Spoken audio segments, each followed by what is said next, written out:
Պարոն վարչապետ, մարտի 1-ի գործով ՄԻԵԴ-ը 9 զոհերի գործով վճիռ է հրապարակել, արձանագրել է, որ բոլորի կյանքի իրավունքը խախտված է, 7-ի դեպքում եզրահանգել է նրանց մահն ուղղակիորեն վերագրելի է պետությանը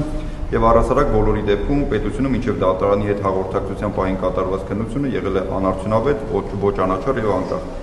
Ինչպես կմեկնաբանեք սա։ Կարծում եմ Մարդու իրավունքների եվրոպական դատարանը արձանագրել է ակնհայտը։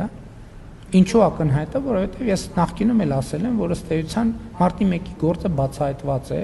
եւ այդ բացահայտման արդյունքները իմիջայլոց այսօր քննվում են դատարանում։ Այլ բան, որ ես կարծում եմ եւ հույս ունեմ, որ նաեւ Մարդու իրավունքների եվրոպական դատարանի վճիռը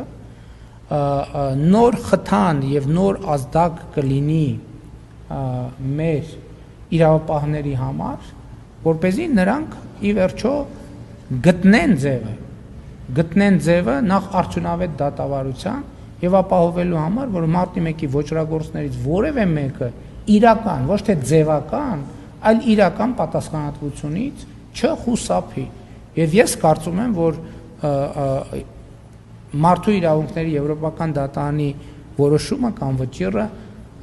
լեգիտիմ առիթ է, որ մենք միատել նայենք, լավ, ինչքան կարող է ձգվել այս ամեն ինչ, ինչքան կարող է դատավարությունը շարունակվի տենց լղոզված պատասխաններով։ Իհարկե մենք ել եմ ասում, մարտի 1-ի ոճրագործությունը բացահայտված է։ Այդ քրեական գործի հատորները ամեն ինչի մասին ասված են։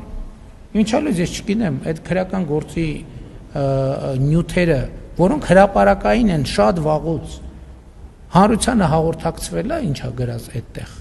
որովհետև ես զգում եմ, որ երբ որ ես ասում եմ մարտի 1-ի գործը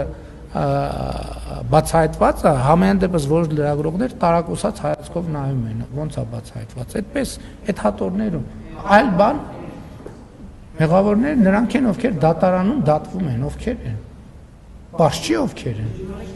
բա ես էլ եմ ասում, որ վճիռներ չկան, բա այդքան որ խոսում եմ մեր դատական համակարգի պրոբլեմների մասին, այդ թվում այդ պատճառով եմ խոսում։